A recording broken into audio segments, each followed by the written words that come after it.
Gananam tva ganapatigam havamahe kavim kavinamupamashravastavam Jyeshthārajam brahmanam brahmanaspata anashrunvannotibhis seedasadanam Shri Mahaganadhipataye namaha Gurur Brahma Gurur Vishnu Gurur Devo Maheshwaraha Guru Sakshat Param Brahma Tasmai Shri Gurave namaha Sadashiva Samarambham Shankaracharya Madhyamam Asmadacharya Paryantam Vande Guru Paramparam Om.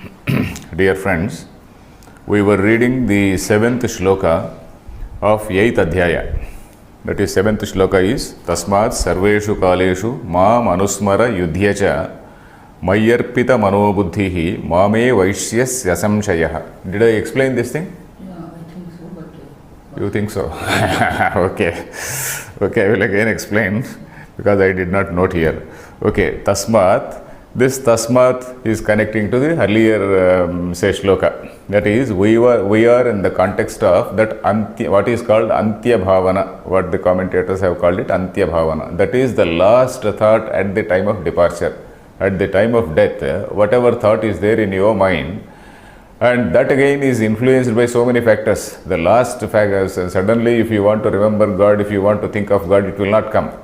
So that thought will be there only when it is cultivated over a period of time, only when you have done abhyasa, only when you have done yoga for a long time, only when you have dwelt on the idea of God for a length of time, only then that idea will come into your mind. Otherwise you will think of your bank accounts, you will think of your sons, daughters and all these things. So that Antya Bhavana is that is the context. So in that context, the next shloka says, Tasmat, therefore, therefore means wherefore, because the idea, the last idea in your mind is going to determine your future birth, because of that, Sarveshu Kaleshu Mam Anusmara Yudhyacha. Sarveshu Kaleshu, at all times, Mam Anusmara, you remember me, you think of me, and Yudhyacha, and also you do your duty, Yudhyacha, that is, you also do your work. How it has to be explained, we'll see slowly. Then, Mayarpita Manobuddhihi. Mayi arpita manaha buddhihi. This mind and buddhi, your mind and intellect have to be surrendered in me. Mayi arpita. Mayi means in me. Mayi is Saptami Bhakti. In me.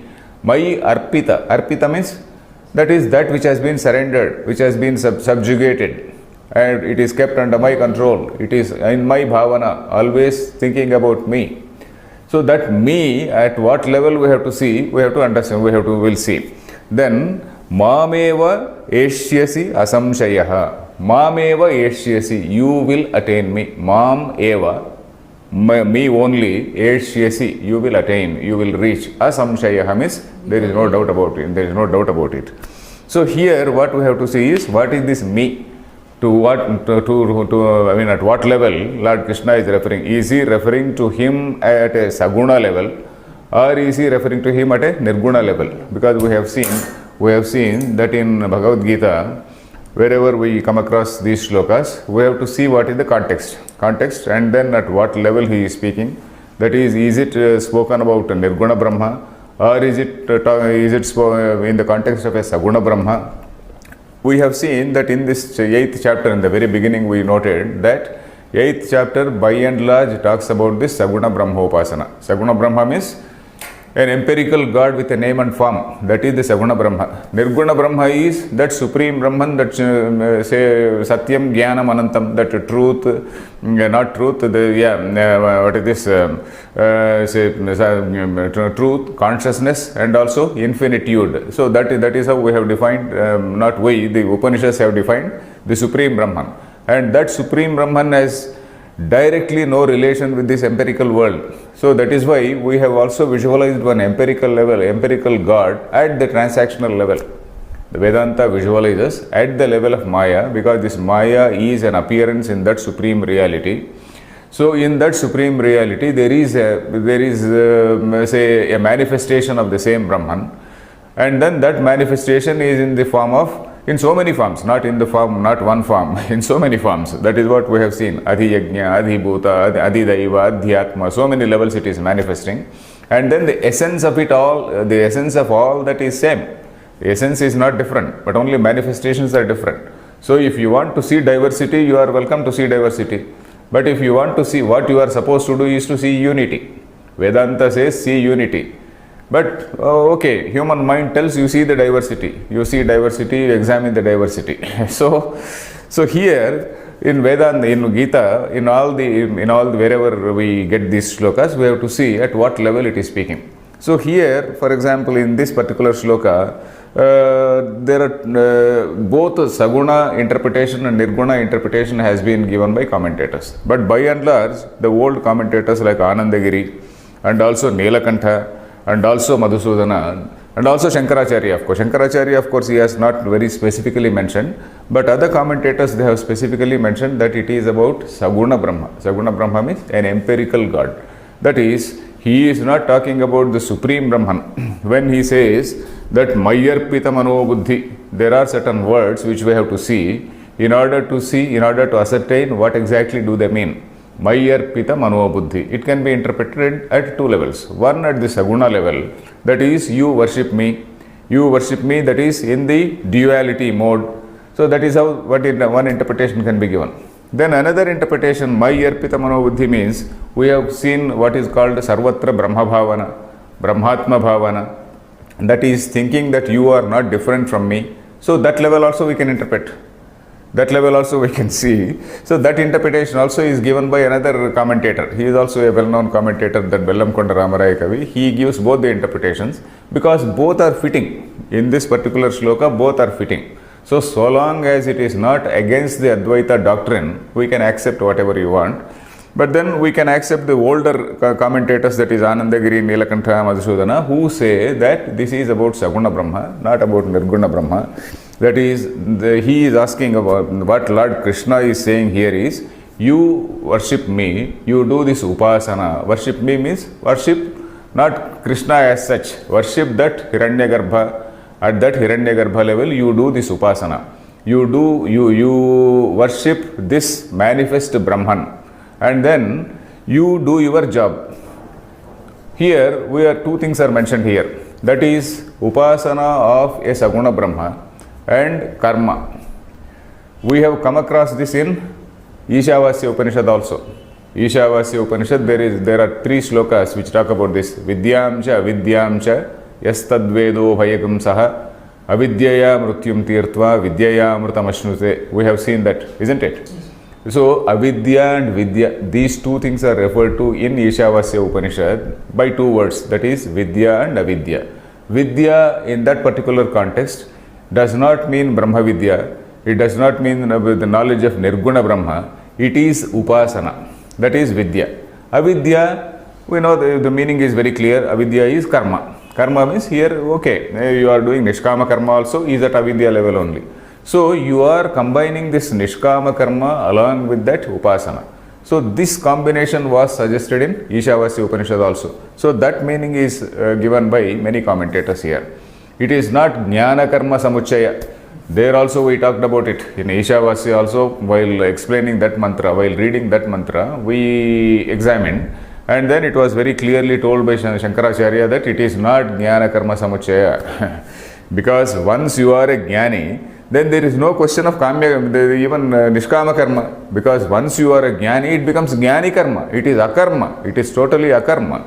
So like King Janaka, like King Rama, they are Jnanis, and then whatever action they did was for Loka Sangraha, and then that is totally Akarma. It does not, it does not count as action at all. So that is what we have seen in that.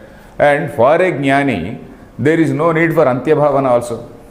Once a person is a Jnani, there is no need for that, say, ultimate, that Antya Bhavana, that is that deathbed, say, thought, let us say, Antya Bhavana. On the deathbed, this chap gets, what is his frame of mind, or deathbed frame of mind, let us say. It is very difficult to pronounce.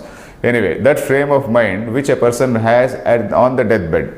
So that is Antya Bhavana, isn't it? So for a Jnani, there is no need for that, he doesn't depend on that Antya Bhavana, because a Jnani, he is always aware. He is fully aware of the fact that he is nothing but that Supreme Brahman. So for such a man, there is no question of any Antya Bhavana, there is no question of, thinking of going to a particular loka or anything. So what I feel is, we can accept the older commentators, because why I am saying all this is, somebody may say this is a wrong interpretation, somebody may say this is another interpretation. So that is why I am seeing all these 3-4 different interpretations. So here we can say that because this Antya Bhavana does not arise in the case of a Jnani, we can say that it is referring to a Saguna Brahma Upasana. So let us see the Bhashyam. Devata, okay, where is this? Yasmadevam Antya Bhavana Dehantara Praptau Karanam Tasmat Sarveshu Kaleshu Mam Anusmara Yatha Shastram Yudhyacha Yuddhamcha Swadharmam Kuru. Okay, he says, Yasmad evam Antya Bhavana Dehantara Praptau Karanam. This Antya Bhavana, this last thought, is responsible for the next janma. Dehantara Prapti means, that is attainment of the next body. Dehantara Prapti, attainment of the next body. Dehantara Praptau Karanam. Tasmat, therefore, Sarveshu Kaleshu, at all times, Mam Anusmara. This Anusmara again, this Anu also Shankaracharya has not forgotten. Smara and Anusmara, the difference is, Smara means you remember me. Anusmara means Yatha Shastram, as told by Shastra, because the Shastra is also prescribing various ways of what is this Smaranam, how you have to do this Dhyanam. So all these things are prescribed again. So Yatha Shastram Anusmara, you do according to what has been told in the Shastra, Acharya, Upadesha. According to that only you do this. And then Yudhyacha, Yuddhamcha Swadharmam Kuru. So this is, I think it is more reasonable, because here Nilakantacharya also says, he says, what is this? Karma upastyoho samuchayaha avagamyate. He says, say karma upastyoho samuchayaha avagamyate. Then the same thing is told by Madhusudana also. Mam sagunam ishwaram anusmara chintaya. So that is what he says. So anyway, Mayi, let us read it. Yeah. Mayi Vasudeve arpite Mano buddhi yasya tava Satvam mayi arpita mano buddhi san Mameva Yathasmrutam Yeshyasi agamishyasi Asamchayo. What is this? Okay. Okay, there is a print mistake here. Asamchayo. Na samshayaha atra vidyate. Okay. So here he says, Mayi Vasudeve. So this Vasudeva is now taken as a Saguna Brahma. In this Saguna Brahma, Arpite Manobuddhi Yasya Tava Sa. So Mayi Arpita Manobuddhi, he is a Bahurihi Samasa. One whose mind and buddhi, intellect are dedicated or subjugated or say surrendered before somebody. So he is called Mayi Arpita Manobuddhi. Mayi Arpita Manobuddhi San. Mayi Arpite Manobuddhi Yasya Tasya. So Satvam Mayi Arpita Manobuddhi San. By becoming that, Mameva Yathasmrutam Yeshyasi. You will attain me. You will come to me only. Agamishyasi. That is, you are coming to me only. Agamishyasi. Asamshayaha. Na samshayaha atra vidyate. There is no doubt about it. So in this particular shloka, what we have to note is that it is not some Jnana Karma Samuchaya Vada which is said, which is again, this what is told here is not only in this shloka, but in the next 3 shlokas also. 8th, 9th and 10th. These 3 shlokas also, he is talking about that Hiranyagarbha Upasana. The commentators, all the commentators have said that it is about Hiranyagarbha Upasana. Then okay, let us read the next shloka. Abhyasa Yoga Yuktena Chetasana Anyagamina Paramam Purusham Divyam Yati Parthanu Chintayan. Okay, this shloka is in a third person. Paramam Purusham Yati. That is, he will attain that Parama Purusha, that supreme being. Who we have to imagine. That is, one who does this Abhyasa Yoga Yuktena Chetasana Anyagamina in that frame of mind, that person will attain that Parama Purusha. So that is it. It is in the third person. So what is, let us see this shloka. Abhyasa Yoga Yuktena. So in this particular shloka, what is told is how Upasana has to be done. So earlier shloka, we were reading this thing. Ma Manusmara Yatha Shastram. Yatha Shastram is as defined or as described or prescribed in the Shastra. So what is it he is briefly explaining? What is it that is briefly explained in the Shastra? That is Abhyasa Yoga.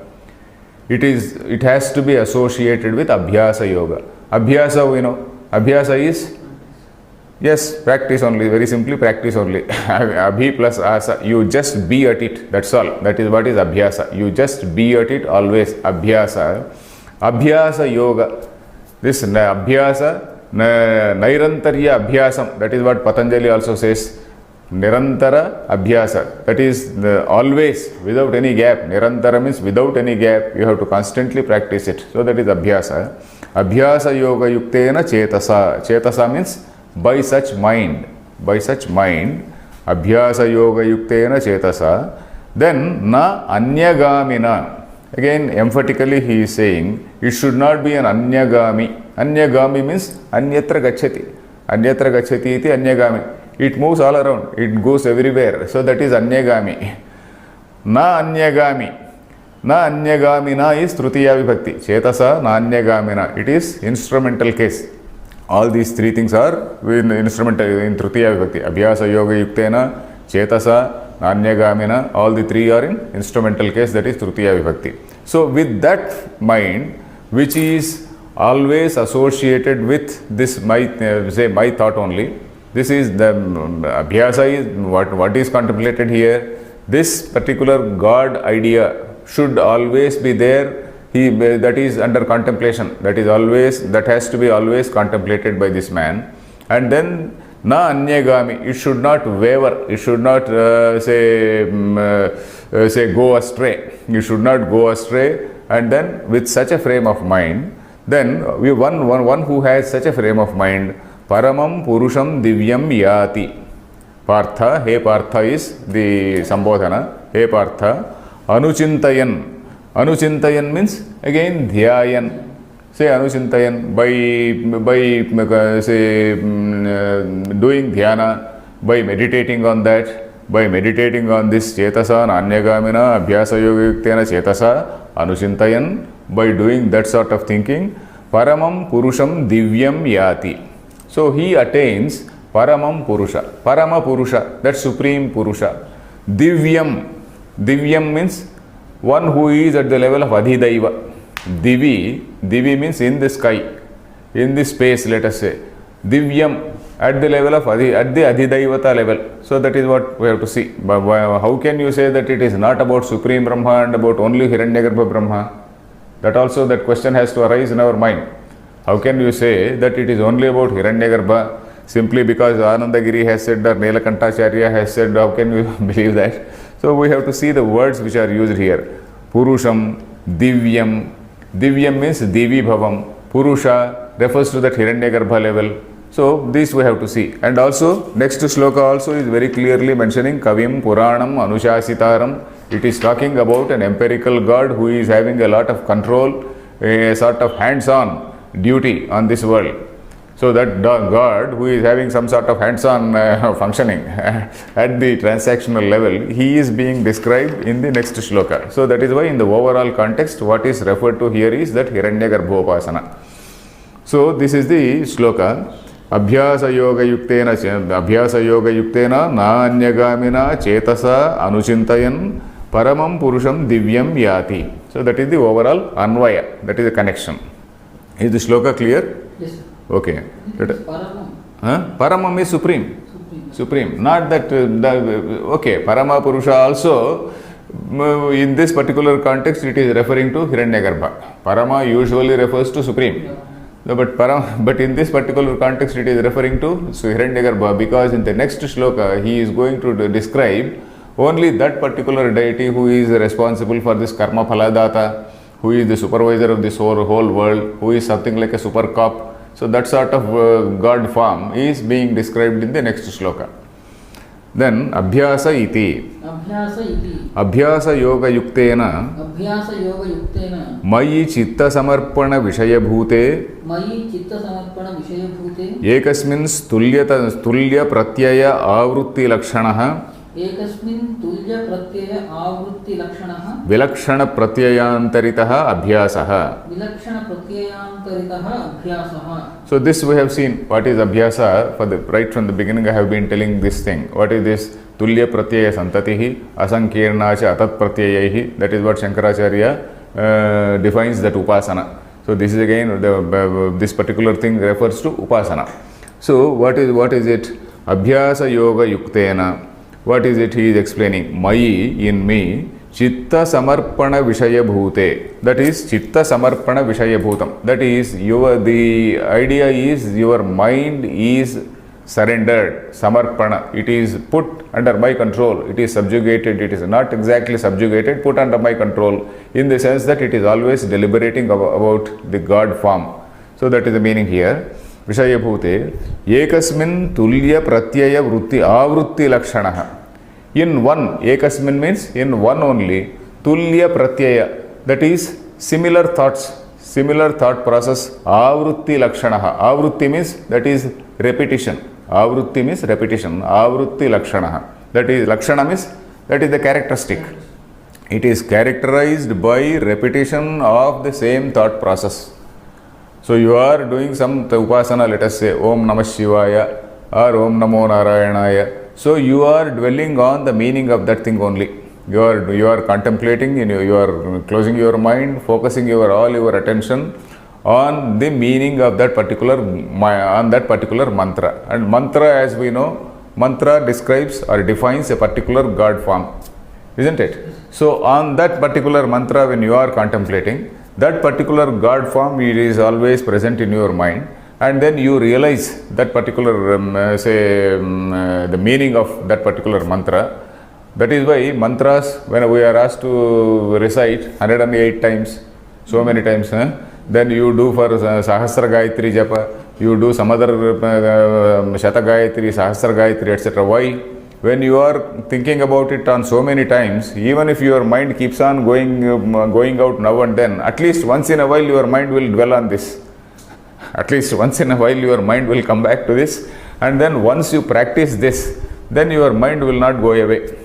So actually all what we are talking about is the power of the mind, or rather the power of the consciousness. Mind of course is jada. We know that the mind and chitta vrittis are jada, but they are again illumined by the consciousness only. So you are using this insentient mind in order to focus consciousness on a particular God form. So that is what we are doing. Your consciousness, if they say you are focusing all that on a particular God form. So the power of the mind or the power of this thought process is the thing which we are discussing. Whatever you say, mantra, you call it mananam, you call it abhyasa. With all these things, we are only training our mind to become more powerful, training our mind to put this mind after all is reflecting that consciousness only. Instead of reflecting and scattering it on various things, you are focusing on one thing only. You are focusing, instead of scattering your consciousness, you are focusing it on one particular God form. You are thinking about it. And what Vedanta says is, you will attain that particular state, because when suppose you say you are worshipping some Rudra, when the Upanishad says that you will become Rudra, it does not mean that you will suddenly go to sky in the same form and all that. You will lose your identity and you merge your identity with that. That is the thing. Rudra is that particular cosmic function, a particular cosmic function which is responsible for resolution of the Srushti, Sthiti, Laya. He is responsible for that Laya. So suppose you are concentrating on that. So you attain that state. You will attain that Loka. You attain that Sayujyam. Sayujya is getting united with that. Yuja Dhatu is getting united. Getting united with that. That is your individual consciousness. Your individual, the so-called Aham will disappear. And you will merge in that whatever God form you are worshipping. So that is why we have been seeing that Yam Yam Vapi Smaran Bhavan. And then even earlier also, yo yo yam yam tanum bhaktah shraddhaya architumicchati. So our philosophy is that, okay, you worship God in any form. That is why we have been so liberal. We have been talking about it in the last classes also. But that is why our attitude, the Indian attitude, is very, very liberal. You worship God in any form and you will attain it. So that is why we see today we are worshipping, say somebody is doing Devi Navaratri, somebody is doing some other Navaratri, that is Bhagavata Parayanam they do, Vaishnavas they do Bhagavata Parayanam. Then the Devi Shakteyas they do Devi Bhagavatam, they recite Devi Bhagavatam. And we students of Vedanta, we are not against anything. We follow both. So that is our philosophy. So here, ekasmin tulya pratyaya avrutti lakshana. That is avrutti, as I said, is repetition. Then vilakshana pratyayantaritaha. Vilakshana pratyayantaritaha. This is vilakshana pratyaya. That is dissimilar thoughts. Dissimilar thoughts are not coming. Dissimilar thoughts are avoided. Dissimilar thoughts are totally rejected. That is what is abhyasa. Then sacha abhyasaha yogaha. He says, so that particular abhyasa, that type of practice is called yoga. Then tena yuktaha. When you have that yoga, you are called a yukta. Let us read it. Tena yuktam tatraiva vyaprutam yoginaha chetaha. Tena chetasa nanyagamina nanyatra vishayantare gantum shilam asya iti nanyagami tena nanyagamina paramam niratishayam purusham divyam divi suryamandale bhavam divyam yati gacchati he partha anuchintayan shastracharyopadesham anudhyayan ityetat. Okay. So here tena yuktam tatraiva vyaprutam chetasa. So this explanation is for chetasa. What is this chetasa? Abhyasa yoga yuktena chetasa. Tena yuktam. That is yogena yuktam. Abhyasa yoga, abhyasa yogena yuktam. Then yuktam means tatraiva vyaprutam. Vyaprutam means it is engaged. Vyaprutam means it is engaged there only. It is fixed there only. Yoginaha chetaha. Tena chetasa. Again, trutiya vibhakti, add that trutiya, it becomes chetasa. Then what else? Na anyagami. Na anyagami means na anyatra vishayantare gantum shilamasya iti na anyagami. So it is just refusing to go and look out any other object. It is only focused on one particular form which is there in your mind. And then tena na anyagamina. Paramam is niratishayam. Niratishayam is unparalleled. Atishaya is somewhere, satishaya is where there is a parallel. Niratishaya is unparalleled. Then again this word niratishayam is again qualified by the word purusham divyam. Divyam. So for that word is important here. So that is why he says divi surya mandale bhavam. Divi. Divi means in the sky or at the level of say Adhidaiva level. At the Adhidaiva level, Surya Mandale Bhavam. So that supreme consciousness which is reflected in this Surya Mandala. So this is what we worship every day also. Every day in our Sandhya Vandana, what do we do? There is one mantra. What is that? That is one. Then Udyantamastayantama Vidyayan Brahmano Vidwan Sakalam Bhadramashnute Asavadityo Brahmeti Brahmaivasan Brahmapyeti. That is, you are already a Brahman, but then you are seeing Brahman in that Aditya. Brahmaivasan Brahmapyeti. Udyantam astayantam adityam abhidhyayan Brahmano Vidwan Sakalam Bhadramashnute. That is the first line. Sakalam Bhadramashnute Asavadityo Brahmeti. You are attributing Asau Adityaha Brahma iti. That is, you are attributing that this particular Aditya is Brahma. It is not as though Vedanta is saying that this Surya is Brahma. Vedanta is saying Surya also is Brahma. It is not saying Surya is Brahma. It is saying Surya also is Brahma. Asavadityo Brahmeti, when you say, you are attributing that supreme consciousness is reflected in that. And the Anandagiri writes, Tatra Visheshataha Abhivyaktireva Bhavanam. Visheshataha Abhivyaktihi. That is Surya Mandala is one place where the supreme consciousness is manifest in a very great form. That manifestation in a very great form is called Vibhuti, Visheshena Bhavanam. That is Visheshena Abhivyaktihi. That is what we are going to see in the 10th Adhyaya. 10th Adhyaya, that is Vibhuti Yoga. We are going to see that Vishesha Abhivyakti. What are these places? What are these manifestations? Which are special manifestations, let us say. What are the special manifestations of this Supreme Brahman? So this one of the special manifestations of Supreme Brahman is Aditya. So that is why you are attributing Asavadityo Brahmeti, then Brahmaivasan Brahmapyeti ya evam Veda. So one who knows this, he becomes Brahman. That is, you attribute that this Aditya is Brahman, and you are already Brahman. Brahmaivasan Brahmapyeti. So he only realizes that he is that Brahman. So this is what you are doing every day during Sandhya Vandan is Ahangraha Upasana. You can do it at two levels. One is at a duality level we can do, and one you can do at Ahangraha Upasana. If you really understand the meanings of Sandhya Vandana mantras, of course there are books, of course. If you want to see books are available. Sandhya Vandana mantras, they are available. Books are available. You can go through some book and then it will give you some idea about what exactly we are doing. So it is actually a sort of crystallized or rather distilled wisdom of the Vedanta is there in Sandhya Vandana. Sandhya Vandana is not an ordinary thing. I am frequently referring to that every day because it is also coming. So Sandhya Vandana is a sort of distilled expression of Vedantic thought. We can say like that. It is such a distillation or crystallization of Vedantic thought. So that is what we have to remember. So in that thing we see so many mantras. We worship Aditya, not as though we are all sun worshippers. Suddenly you worship sun in the morning, then again you worship Lord Narasimha or Lord Venkateswara in the afternoon. It's not like that.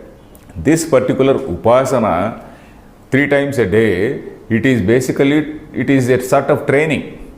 So it is something like an army man does some exercise both in the morning and evening. Why? Yeah, basically to tone up his body. You are doing this exercise, this abhyasa, only to tone up your mind, only to tone up your thought process, only to see that your mind does not go astray, it does not waver here and there. So you are supposed to be in that Brahma, you are not exactly in that Brahmatma Bhavana. If you come, it is okay, fine. Even if it is not so, you are in that Bhavana where you are thinking about a deity. Your mind will not go astray. You are always aware of your coordinates, let us say.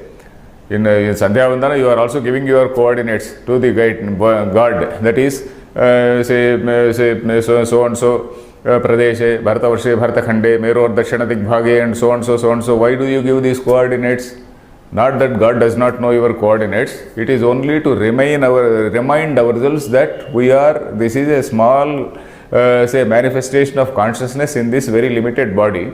And then this very small delimited body is nothing but that Supreme Aditya. So you are reminding yourself that I am not this small, delimited entity, but I am that big entity. So that is a sort of a mental exercise which you are doing. So when you are in this frame of mind, you will not do silly things on the road.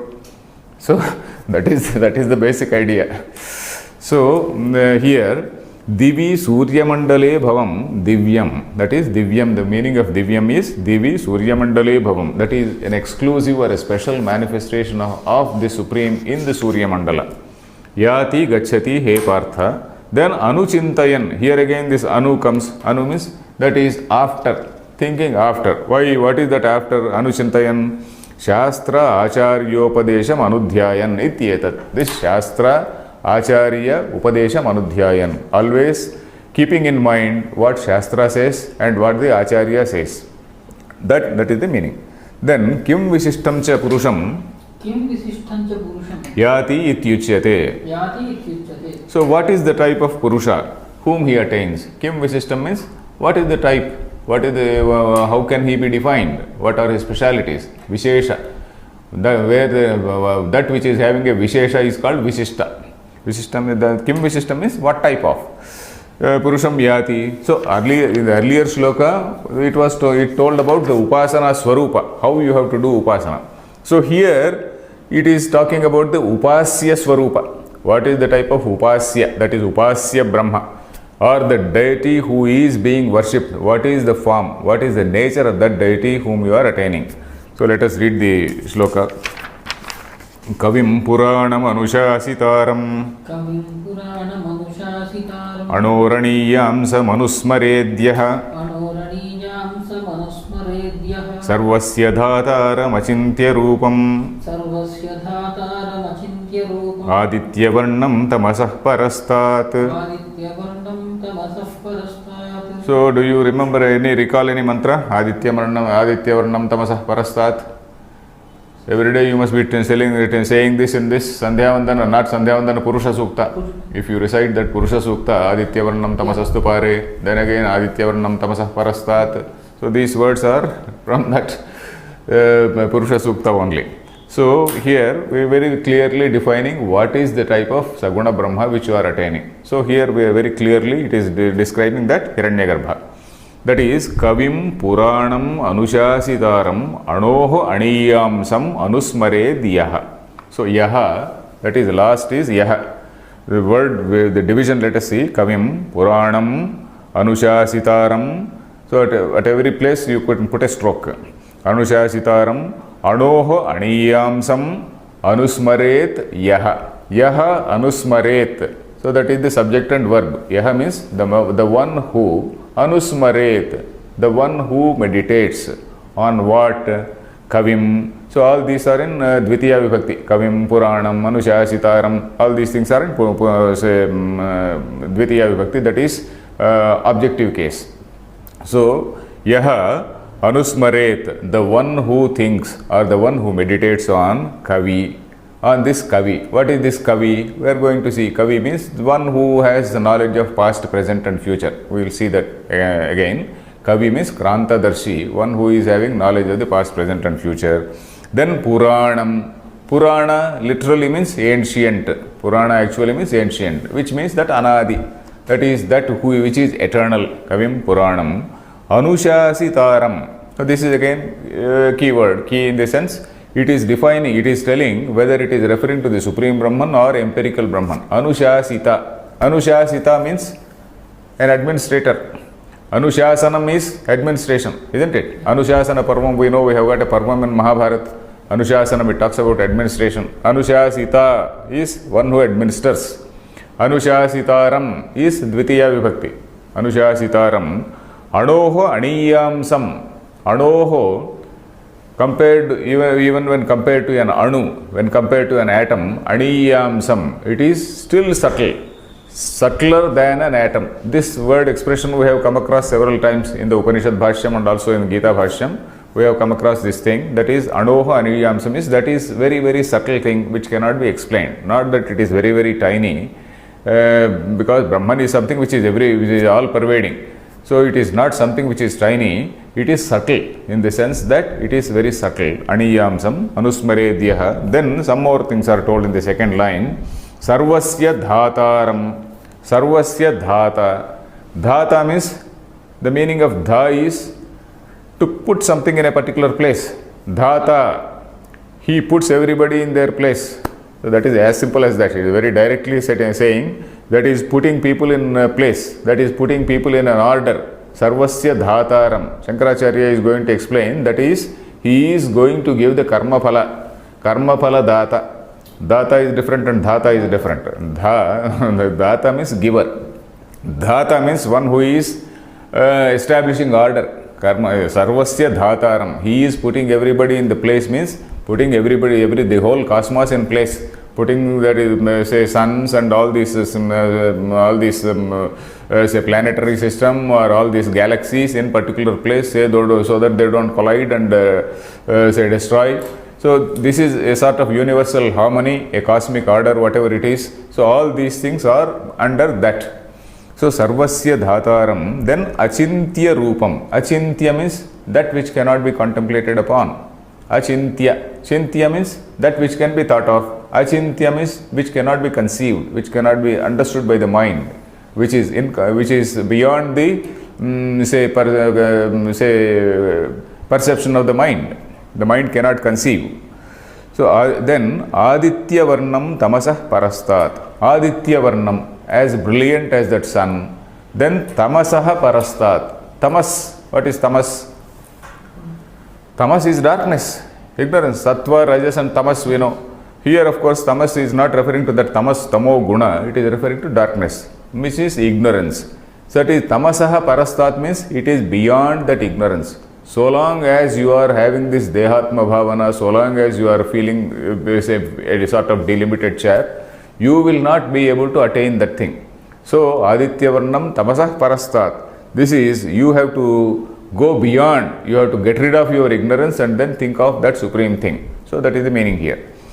So here the Upasana told is about the Surya Bimba Upadhika Purushopasana. Surya Bimba Upadhi means even the Surya Bimba which is being referred to here is an Upadhi. Upadhi we know. Upadhi is only a small delimiting thing for that Supreme Brahman. That Supreme Brahman is exclusive, specially manifest in that thing. That's all. But that also is an Upadhi. Our body is also an Upadhi. Your body is also an Upadhi and Surya Bimba also is an Upadhi. So the Upadhi, if you take away, the consciousness which is with you is the same as the consciousness which is there in that Aditya. So that is it. Is the shloka clear? Yes, sir. Kavim Puranam Anushasitaram Anoho Aniyamsam Anusmaredyaha Sarvasya Dhataram Achintya Rupam Aditya Varnam. All these words also, they are all in Dvitiya Vibhakti. All these things are, say, description of that particular Hiranyagarbha Brahma. Why I am talking about this Hiranyagarbha Brahma is, these commentators have very, very clearly mentioned the same thing. Because in fact, Nilakanta is going to say that, Nilakanta is going to say that it is not different lokas and all that. Okay, I will come to that when I read the next shloka. It is all God forms which we imagine. They are all under, they are all different forms of the same Hiranyagarbha. They are all different forms of the same cosmic consciousness or cosmic entity, what we call. You call Rudra. Rudra is a small cosmic function. Brahma is a small cosmic function. Vishnu is a small cosmic function. So these are all manifestations in that Hiranyagarbha Chaitanya. So that is what I will read out that shloka later, that word later. So here let us see the Bhashyam. Kavim Kranta Darshinam Sarvajnam Puranam Chirantanam Anushasitaram Sarvasya Jagataha Prashasitaram. Okay, let us see these words. Kavim Kranta Darshi. Kranta means that which is past. Kranta, Atikranta. Krama dhatu. Krama means to take a step. Kranta means that which is, it has gone by. That which is gone by is what is called Kranta. Krama, Vikrama, Trivikrama. With all these words, this Krama dhatu, Krama means to take a step, to take a stride. Atikranta is something which is crossed over. So Kranta Darshi means he who has knowledge of the past. Not only knowledge of the past, but knowledge of all times. So that is why he is saying Sarvajnam, Kranta Darshinam. We should not take that limited meaning of past only. We should take the meaning as Sarvajna, Sarvajnam. Then Puranam Chirantanam. Chirantana means that which is always present, that is eternally there. Then Anushasitaram, Sarvasya Jagataha Prashasitaram. Sarvasya Jagataha Prashasita. Prashasita means Anushasita and Prashasita are one and the same. Anushasana and Prashasana. Anushasana is administration, Prashasana is administration. That is one who is controlling the whole universe. Prashasitaram. Then Adoho Sukshmadapi Aniyamsam. Adoho Aniyamsam. That is subtler than this subtle thing. Subtler than this Anu. Then Anusmaret. Anuchintayed Yah Kaschit. So here we have to see. Anusmaret. Anuchintayed Yah Kaschit. Sarvasya Karmaphala Jatasya Dhataram. सर्वस्य कर्म फलजातस्य धातारं विचित्रतया प्राणिभ्यः विभक्तारं विचित्रतया प्राणिभ्यः विभक्तारं विभज्य दातारं दातारं अचिन्त्य रूपं नास्य रूपं नियतं विद्यमानमपि केनचित् चिन्तयितुं शक्यते इति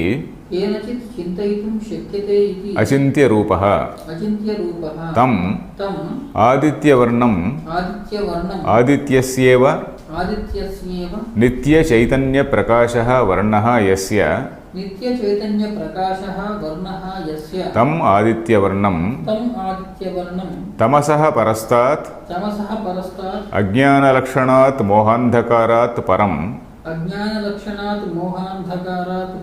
तम् अनुचिन्तयन् याति इति पूर्वेणैव सम्बन्धः. So it's a long line. So let us see this.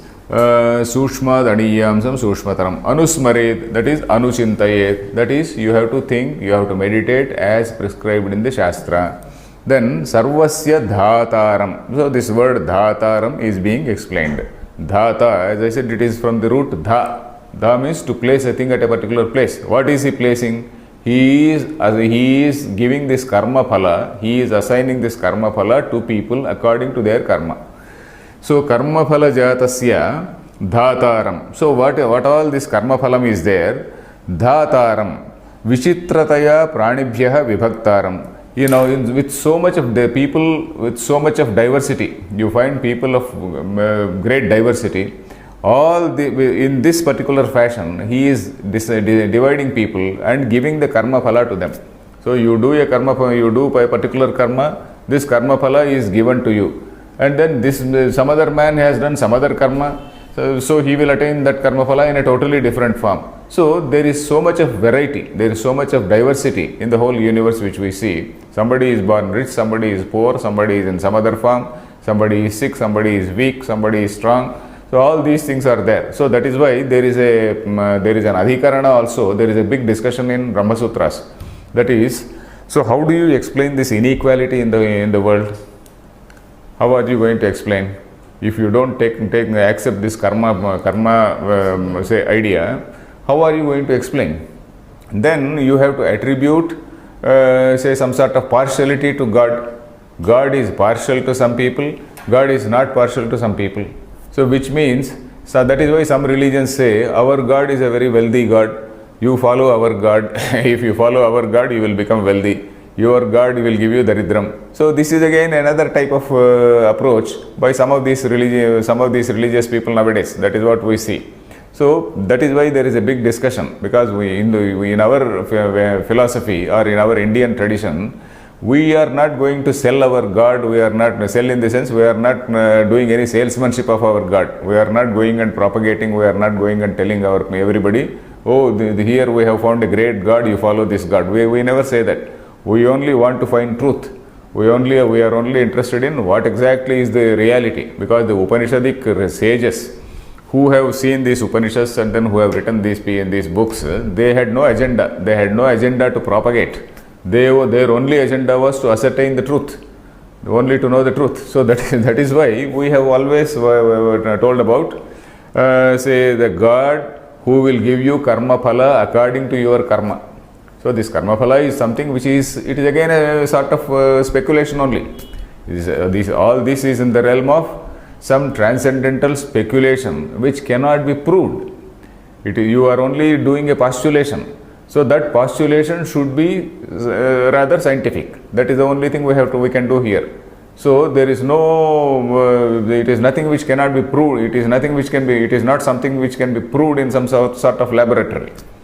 So here, pranibhyah vibhaktaram. So the discussion which I was talking about is Vaishamya Nairgrunya Adhikaranam. There is an Adhikarana in Brahma Sutra, I have referred to it earlier also.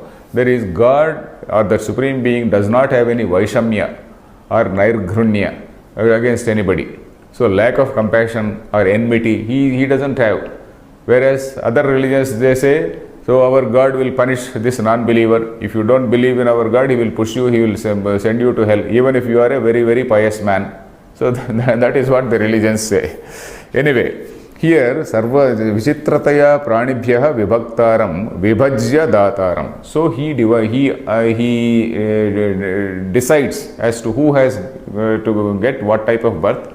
Vibhajya means having divided. Vibhajya dataram. He divides and then gives that karma phala to all the people according to their karma. Then achintya rupam na asya rupam niyatam vidyamanamapi kenachit chintaitum shakyate. So here achintya rupam does not mean that he is formless. We are not referring to formless Brahman. And Shankaracharya is very clearly saying that vidyamanamapi, though it is seen, though it is visualized, though it is contemplated in a particular form. Satyam Jnanam Anantam Satyam Jnanam Anantam Brahma, you are not, that is something which is, there is no form. It is a formless Brahman. Here you are capable of visualizing some form. You are visualizing some form within that Hiranyagarbha matrix. So that is it. Nasya rupam niyatam vidyamanamapi kenachit chintaitum shakyate. So though it is something which can be thought of, but even not something which can be visualized, it is still difficult to comprehend. Na kenachit chintaitum shakyate. It is very difficult to comprehend. So that is why it is called achintya rupam, a rupam which is very difficult to comprehend.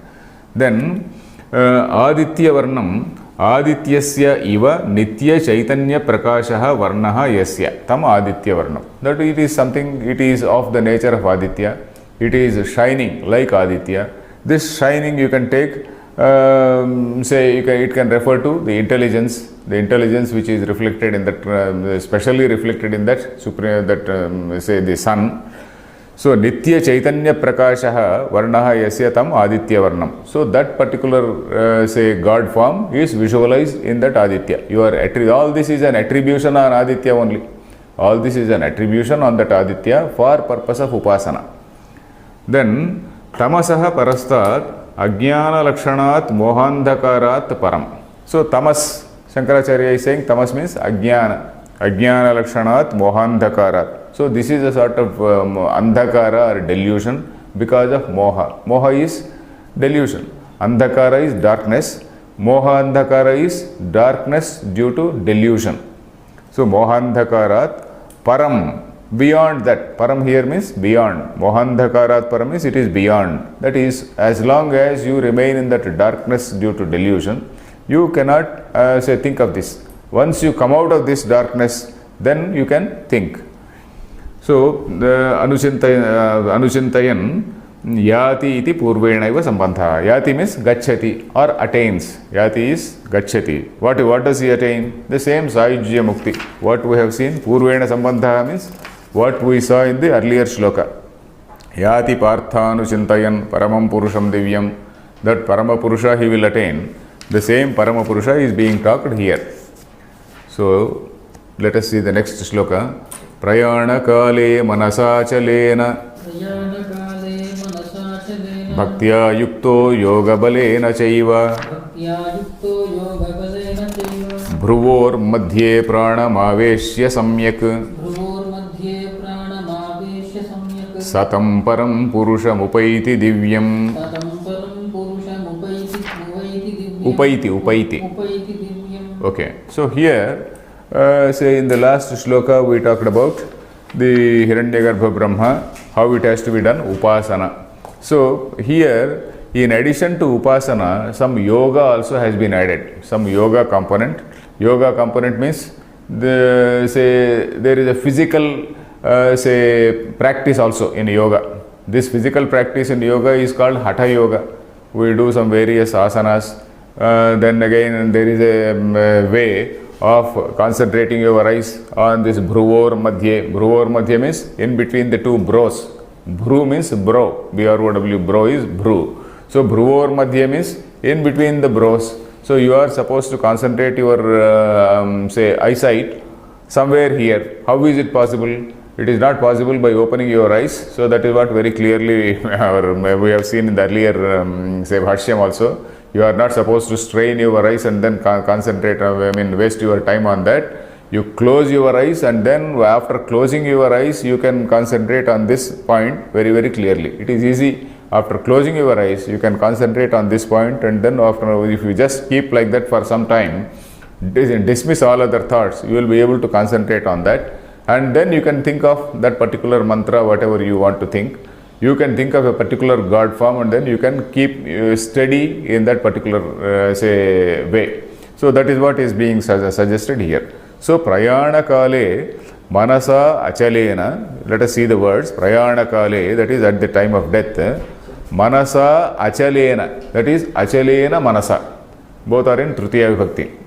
Achalena manasa means one is the mind which has attained that nischalatvam. We have seen that those nischala and nirmalatvam.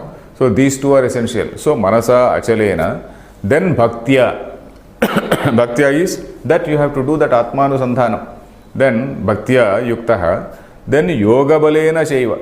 So this yoga bala also should be there. Yoga bala means that you should be equipped with that strength of that yoga. That is yoga chitta vritti nirodha. That is, you have attained that chitta vritti nirodha. You have attained that stability of mind. You have attained the stability of mind, and with that stability of mind, then bhruvoho madhye, in between the two brows, then pranam aveshya samyak. This is something which is very difficult to know, which is difficult to understand, in the sense that we have never practiced yoga. So unless you practice yoga, this prana is supposed to be brought to this point. Prana is supposed to be brought. Prana is that vital airs which are in the body. So all the vital airs in the body have to be brought here to this brow. So to the middle of the brow. This is what is mentioned here. This is something which only yogis will know.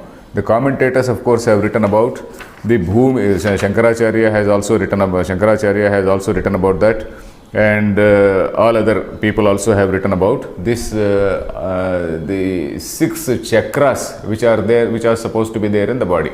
These yogis who talk about that Kundalini yoga, they talk about 6 chakras, and then 6 chakras are there right from the bottom of the spine till the top of the head. Starting with the bottom of the spine up to the top of the head, our spine runs. Spine runs from the bottom of the spine, and then top of the head up to that point, the spine is there. So spine, of course, it merges with the brain and all that. That's okay. But then top of the head also is taken into consideration here. So there are 6 centers, maybe nerve centers, which were seen by these yogis. Seen means which were somehow identified. We do not know unless we do some research into how exactly these people they identified and all that. Probably they must have observed dead bodies, or not only that is a physical observation. In addition to that, they must have experienced various things in those places. And then this is a sort of mystic practice which was also adopted by the yogis. And these yogis, they were doing all types of controlling, several ways of controlling the body. And one of the ways of controlling the body is to awaken this Kundalini. This awakening of Kundalini was something which is again not in our experience. We can only theoretically say. I can also say theoretically only, because I have never practiced this Kundalini. Kundalini, the very word Kundalini we have to see. Kundala means a coil. Kundalini means that which is in the shape of a coil. So if you have seen a serpent, all these snake charmers, they bring in a small butta, or the small basket, they bring a snake. How do you find that snake? It is just coiled and then sleeping. So this Kundalini Shakti, this so-called Kundalini Shakti is supposed to be there at the Mooladhara. Mooladhara is one nerve center, or plexus as we call it. You must have heard the word, you must be knowing the word solar plexus. Solar plexus is this particular point, solar plexus. So like that there are 6 plexuses, that is centers in the body where this various nerves they combine. So one such combination is that Mooladhara, which is supposed to be at the place of the rectum. Rectum is called, the rectum is a place where there is a sort of nervous distribution, that is called Mooladhara. Mooladhara means that is the bottom, that is the base. The next plexus that is called Swadhisthana Chakram. Swadhisthana Chakram is at the genital. At the genital, whether it is a man or male or a female, Swadhisthana chakra is at the genital. Then the third chakra is supposed to be in the navel place, at the region of the navel. This is another plexus or another nerve center. There another plexus is in the chest region. This chest region, this navel thing is called Manipura, and then the chest thing is called Anahata. Anahata is something which is unbeaten. Anahata chakra. And then the next chakra is this, what is this voice, what do we call? No, not Agra. This is Vishuddhi chakra. This Vishuddhi chakra is this particular portion, this throat portion. This is called Vishuddhi chakra. Where our vocal cords are there, this is called Vishuddhi chakra. Then Bhruvor Madhya is what is called Agnya chakra. Bhruvor Madhya, that is in between the brows, it is called the Agnya chakra. And then above that, all the 6 chakras are over, and above that what is called is the lotus called Sahasrara Padma. That is 1000 petaled lotus, as it is called. Sahasra Ara. Ara means a petal. Sahasra plus Ara, Sahasrara, 1000 petaled lotus, Sahasrara Padma. So then each of these chakram represents one particular tattvam. So for example, this Moola, is the time over? If it is over, then we will see in the next class, because this is something which it requires some explanation. It requires some explanation because this Bhumi Jaya, etc. is told by Shankaracharya and all other commentators. We will see in the next class. Om Purnamadah Purnamidam Purnat Purnamudachyate Purnasya Purnamadaya Purnameva Vasishyate. Om Shanti Shanti Shanti.